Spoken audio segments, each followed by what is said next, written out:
All right, so flip ahead for me, Bob. Normally for the Redneck Roundup, this is our third year trying it out and doing it. We do something a little bit different, but we wanted you to know what our regular service is like, and it's similar to this, except for we don't play country music. We play just some slightly different music, like the first song that we did. And we have a girl that plays the organ for a hymn and for the offering.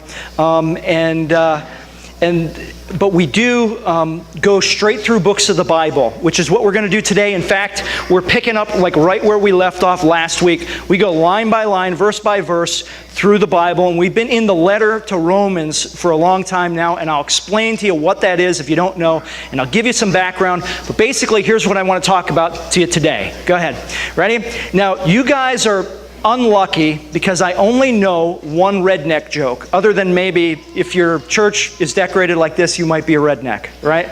But other than that redneck joke, I only know one other redneck joke, and unfortunately for you, you're going to hear it. And if you heard it before, you'll hear it again, okay? So, these two rednecks went to high school together. They graduated together, and they're about 21. They're sitting in the bar together, and they're having a drink, and they're discussing how their life is going nowhere, and they're at dead-end jobs. And so the one redneck turns to the other one, and he says, you know, I'm going to make something of my life. I'm going to go down to the community college tomorrow, and I'm going to enroll in classes. So that next day, he goes down to the community college, he enrolls in classes, and he goes to the registrar, and the registrar tells him, and you have to take an elective, so I'm going to put you in Logic and Reason 101. And he says, logic? What's logic? And he says, well, logic is like a way of processing and figuring out things from the facts. And he says, like what? And he says, well, let me give you an example. He says, do you own a lawnmower? And the redneck says, yes, I do. And he says, well then, logic tells me you have a lawn. He says, I do have a lawn. That's fantastic. He says, and if you have a lawn, reason tells me you probably own a house. And he says, I do. I live in a house. He says, you know, Jenny Sue and I moved in last year when we got married. And he says, and logic tells me that if you're married to Jenny Sue, you're probably a heterosexual. And he says, I am a heterosexual. This is incredible. How can you figure that out? That's amazing. I can't wait to take this class. So the next day he goes down to the bar that next night, and he's telling his friend that he had talked to about telling him about how excited he was to take classes, and he says, and I'm most excited about this logic class. And he says, logic? What's logic? And he says, well, let me tell you. He says, do you own a lawnmower? And the redneck says, no, I don't. He says, well then, logically, you're a homosexual. Right? So it was a little faulty redneck logic there, right? He didn't quite grasp the idea. His logic was a little askew and faulty, right? But I tell you that to tell you this, that I have had times in my life where my logic has been a little faulty, where I didn't put a lot of reason into it. And specifically, I'm going to tell you about this one area of my life where my logic was a little faulty, I guess you could say, where I made assumptions that weren't correct. And it's about this question right here. What's the most important thing when it comes to being right with God, or being accepted by God, accepted in God's eyes? And I grew up here in Honesdale. I did not go to church. I didn't really come from a Christian family or anything like that. In fact, at a certain age, my mother brought me to the Catholic church up on the hill, and they christened me just in case, right? Like mostly out of superstition, in case something happened to me, he'll be okay, you know? And it was mostly superstition, to be honest with you.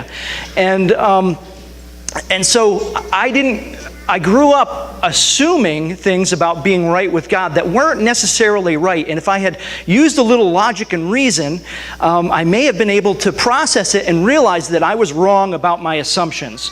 So I assumed, right, that just like in the rest of my life, that if you do the right things, you're accepted, and if you do the wrong things, you're not accepted. Or maybe if you do more of the right things and less of the wrong things, the scales tip a certain way, and like you get a passing grade, and you're in, and you're accepted by God. And that was my logic. That's kind of the way I thought about it.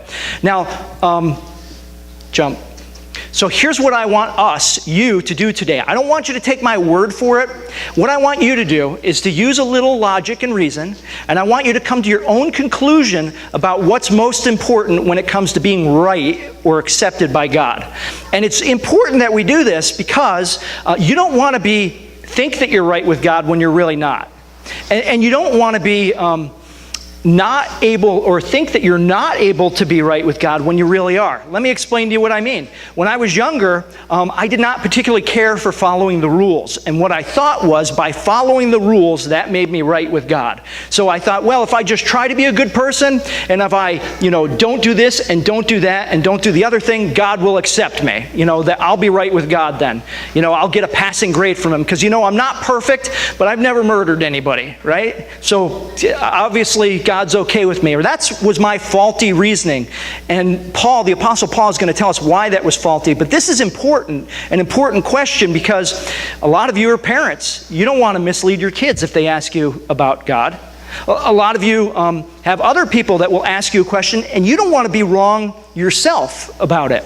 Because you may think, like I was, that, I don't even want to do the things that would make me right with God. Because I got a false assumptions and faulty logic from going to some churches where the thing that they made most important really wasn't all that important at all. In other words, some churches and some Christians, some people that were Christians, what seemed to be most important in their life is the way they looked on the outside. Maybe they had to dress a certain way. Maybe they had to act a certain way. Maybe there were things that they did or didn't do, and I got the impression, well, I don't want to be like them, so I guess I can't be accepted by God. Or maybe like them, I thought, well, at one point when I started going to church, I thought, well, I'm doing all the right things, so now I am accepted by God. And you know what? I really wasn't. But it wasn't until I put a little logic and reason into it and God started working on me until I realized that, maybe the thing that I thought was most important, maybe the thing that most churches emphasized, most Christians that I saw emphasized, wasn't really the most important thing when it came to being right with God. So jump.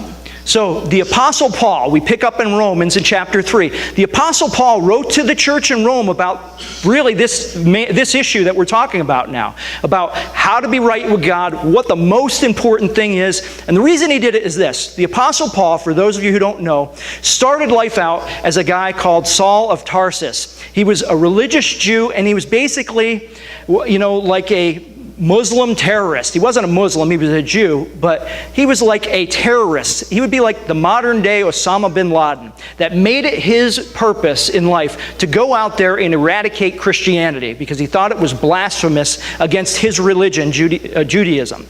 And so he would hunt down Christians in the name of God. He would persecute Christians. He even took part in a murder of one of the early Christians, Stephen, and throwing Christians, men and women, in jail. And that was his mission until one day the risen Christ came to him, talked to him, and said, basically slapped him around a little bit, right? And told him that, struck him blind and told him that, you're not going to persecute Christians. You're going to make Christians. You're not going to be, fighting the church. You're going to be starting churches and planting churches.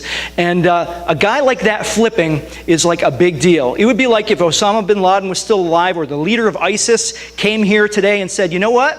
I persecuted Christians, I killed Christians, but you know what? Now I'm a Christian and I want to be a pastor. So everybody, close your eyes. We're going to pray, right? It'd be like, I'm not closing my eyes. He's going to kill us all, right? That's what the early Christians thought about Paul for a long time. But Paul was converted, Paul's life was changed, and he was a guy that flipped teams, and he was a guy that went to his death saying that Jesus was the risen Christ and that he was God, and he's going to tell us this message about this risen Christ and tell us what was most important. And the thing is about this, lots of people are willing to die for something they believe, but the Apostle Paul and the first disciples died for something they said they saw. They said they saw Christ come back from the dead. That is totally different. There are people who are willing to fly airplanes into buildings and blow themselves up for something they believe, but there's nobody that's willing to die for something they said they saw when they didn't really see it. So in my book, the Apostle Paul has the has the authority to tell us now about this Jesus that he saw, because he was willing to go to his death without changing his story and saying that this is what happened. Now, he's a pastor now, planting churches, preaching the gospel, starting churches where there wasn't any, and there's a church in Rome that he has never visited. And since he's the leading authority in the church, he writes a letter to this church in Rome to establish them in the gospel, to make sure that they're not just a church doing church and not knowing what the main thing is, what the most important thing to God is, because, they may have gone astray. They might be thinking that the most important thing is that we get together and we sing songs and we pray. The most important thing might be that we all dress, a certain way, or that we all call ourselves Christians, or that we all do good and, and don't do bad things, or that we all follow the rules, and that's what makes us right with God. Well, he writes to them and he tells them about that kind of thinking and correcting their thinking. And he says this, he says, now we know that whatever the law says, it says, that's like the 10 Commandments, the law that we were given from God, right? God gave us instructions, I guess you could say, or that's what I thought. That whatever the law says, it says to those who are under the law, so that everyone who does what God says will be accepted by God. Except it doesn't really say that. Paul didn't say that. But that's what I thought that Paul said. That's what I thought that the Bible said, that if you follow these rules, God will look at you and accept you, that you'll be acceptable to God. But it doesn't say that. Jump ahead. Here's what Paul says. Now, we know that whatever the law says, it says to those who are under the law, so that everyone whose good deeds outweigh their sins will be accepted by God. That's, again, my reasoning went that way, that God gave us a list of do's and don'ts, and if we do more than we don't, if we follow the rules as best we can, if we get a passing grade, God will accept us. But that's not why God gave us his commands. Paul's going to tell them and straighten them out and say, you know what, maybe this is what you're thinking. This is what I thought. This was my logic. God gave us things in his word. He says, don't lie, don't steal, don't do this, don't murder, don't commit adultery, put God first, don't bow down to false idols. But here's what he's going to say about those rules and people who are following those rules thinking that it's making them right with God. Here's what Paul says. He says, now we know that whatever the law says, it says to those who are under the law, so that every mouth may be silenced and the whole world held accountable to God. That's different than what I thought. It's different than what my logic and reason told me. Wait a minute, Paul. Let me get this straight. What you're saying is that God gave us his law so that every mouth may be silenced? What does that mean? Here's what he's saying. He's saying, so that all of you who think, you know what, I'm good. I'm a good person. I'm good in God's eyes. So that we would stop and our mouth would be silenced from us trying to justify ourselves and say, I'm good because I've never murdered anyone. I'm good because I pray. I'm good because I read the Bible. I'm good because I go to church. So that every mouth would be silenced and the whole world held accountable to God. In other words, jump ahead. Here's what he's saying. Wait, go back one. Here's what he's saying. That no one actually follows God's law. Right? Can you imagine the person who's never sinned? Well, let's put it this way. Can you imagine the person who's never lied? Can you imagine the person who's never taken something that didn't belong to him? Maybe it's a pen from the bank, right? That's why they put chains at the pen at the bank, because they know that people take them, right? Maybe it's stealing time, leaving work a little early when you're not supposed to. Maybe it doesn't matter if it's worth, a penny or $1 million. It's still something that didn't belong to you, right? Can you imagine the person who's never taken anything, never stole, always put God first in their life? I can't imagine that person, and I'm not that person. And Jesus reinterpreted the commands of God and made it even more strict than that and said, not only if you physically break the commands, but if you do it, in thought, word, or deed. In other words, if you thought about committing adultery, you're guilty of committing adultery. Just because you weren't able to pull it off doesn't mean that you're innocent. Just like if you're guilty of attempted murder, you're still guilty, right? Even though you weren't able to carry it through. And so what he's saying is, God gave us his law so that no one would be able to say, God, I'm a good person. Because from God's perspective, we're not a good person. The whole world is guilty before him. Jump ahead. And then he says this, therefore, because the whole world is guilty by his laws, right, but from God's perspective, therefore, who? No one. No one will be declared righteous in God's sight by works of the law. Rather, through the law, we become conscious of our sin. See, I didn't know I was speeding until I saw the speed limit sign that said 25 and realized I was doing 55. I didn't know I was speeding. I didn't know I wasn't a good person until I saw, don't lie, don't steal, don't commit adultery, always put God first. Till I saw God's laws. God gave us those laws to show us, you guys think you're good? You think you're righteous? You can't even not steal. You can't even not lie. You can't even not commit adultery. You don't put God first. You worship false idols because, worship is where you put your time, your money, your energy. I put it in all different ways, all different places. He's saying, through the law, through following the rules, none of you are right with me. The rules were given so that you would see that you're not right with me. Here's what he says. He says, I'm paraphrasing here. God gave us the law like a mirror to show us that we are not right with him, but that we're guilty before him. So you can't follow the rules to be right with God because no one follows it perfectly. Look, if you lied, are you a lawbreaker or are you a rule breaker? Yes. How many times do you have to lie in order to be a liar? Well, how many murders do you have to commit to be a murderer? Just one. How many times do you have to commit murder to be guilty of murder? Just once. How many crimes do you have to commit to be put in prison? Does it matter if you're a bank robber or a murderer or a rapist? No, you just have to break one and you're guilty. And that's what God was showing us in his mirror. You guys think you're good before me, but here, take a look at what you really look like.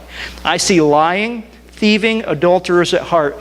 And it doesn't matter if you go to church. It doesn't matter if you don't go to church. It doesn't matter if you pray. It doesn't matter if you're a good person. I'm sure there are nice people on death row, people who are generous and giving. I'm sure that there are probably people guilty of murder who are fair and, nice to be around. That's not the issue. The issue is that they're guilty. And before God, according to his law, all of us are guilty. Here's our problem. We can't erase our guilt. Let me see here. See, our problem isn't that we're not nice enough, or not religious enough, or something else. Our problem is this, that we all have guilt because we're all guilty of breaking God's commands. And we think we're good, but not according to God's standard. So here's our guilt, right? And we can do all the good works we want. Let me give you an example.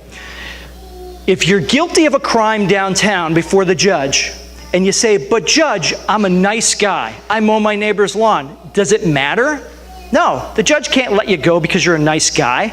The judge, if he's a good judge, has to punish you and see that your sins or your crimes were paid for.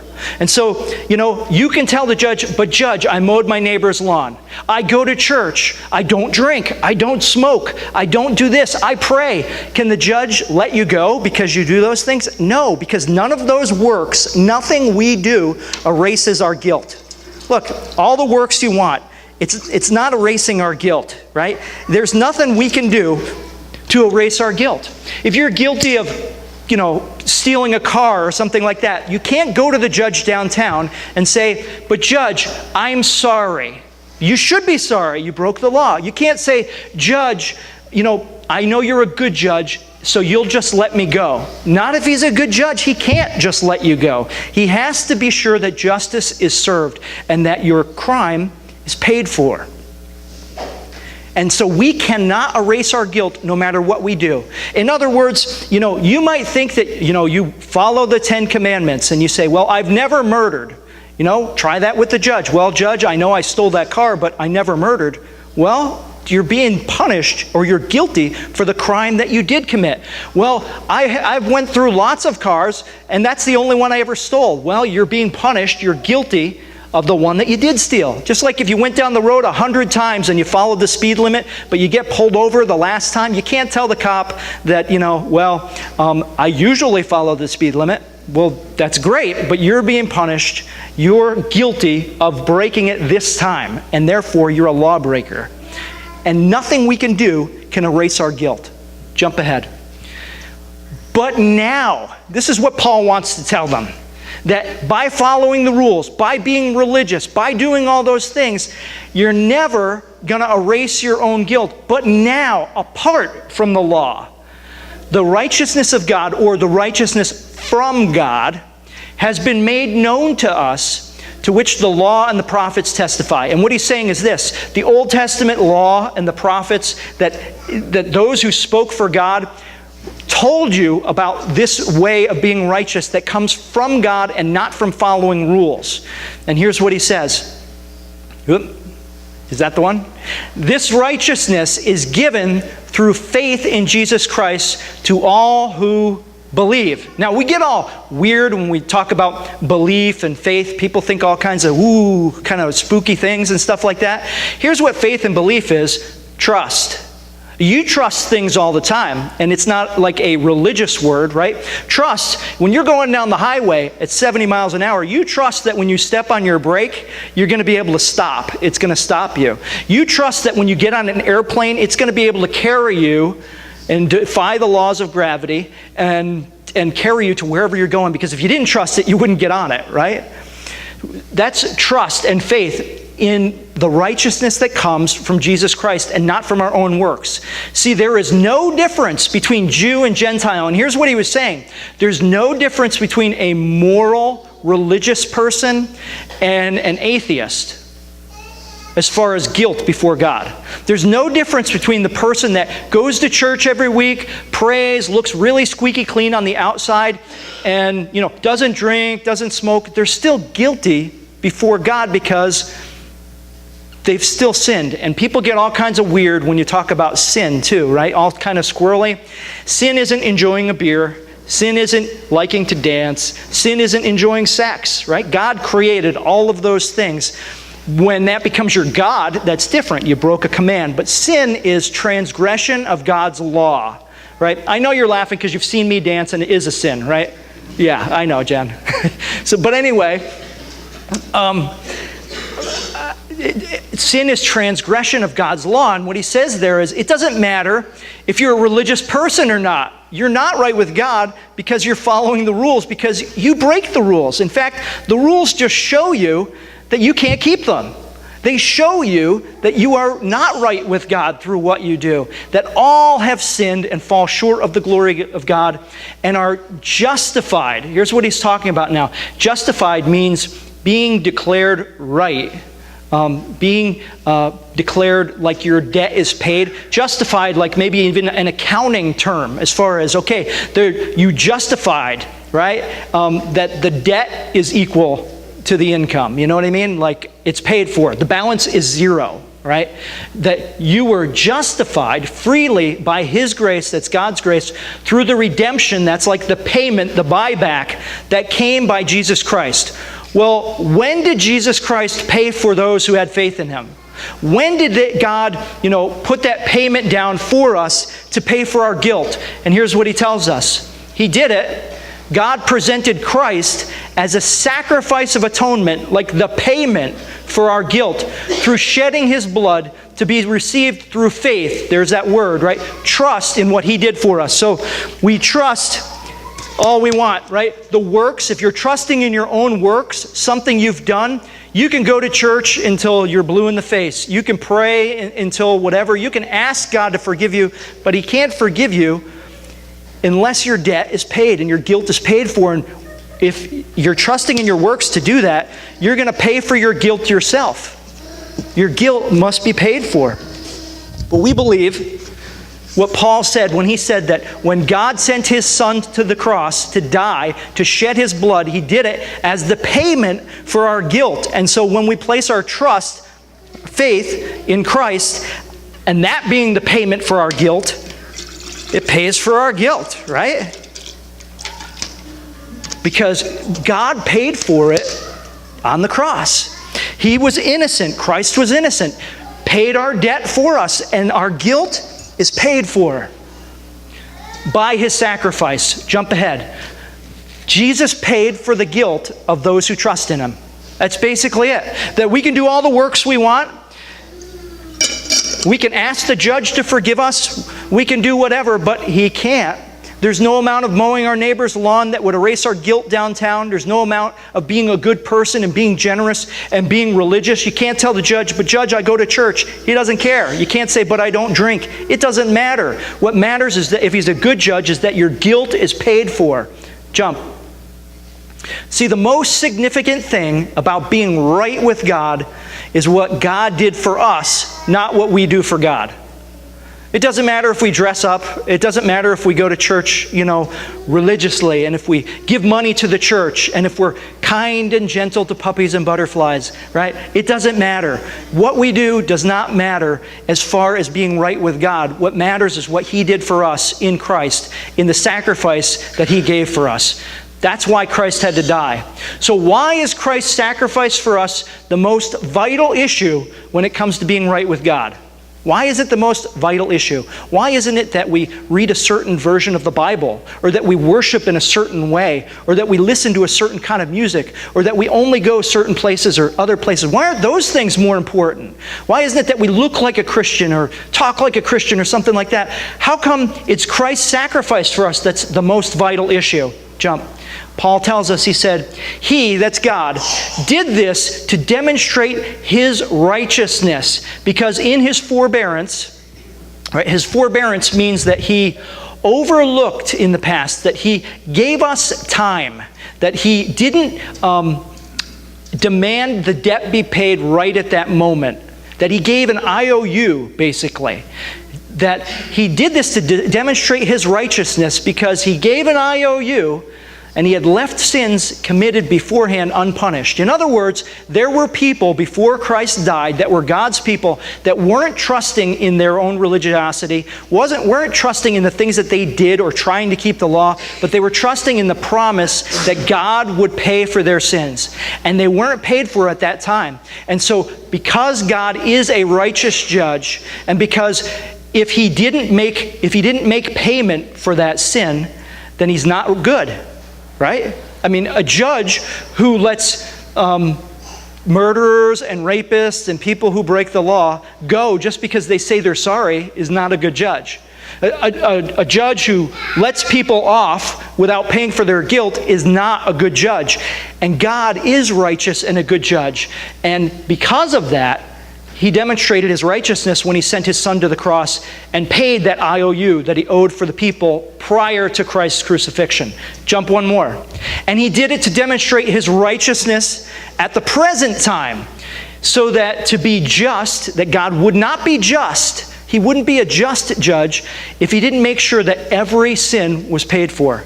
So he's not just going to punish, murderers and rapists, and he's not going to just punish adultery and, theft. He's going to punish liars or lies. He's going to punish people who don't put him first in his life. He's going to make sure that every sin is paid for.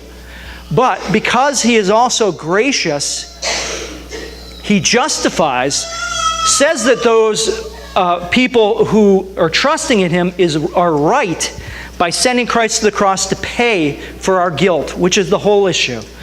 That he's the justifier of those who have faith in Jesus. Jump ahead.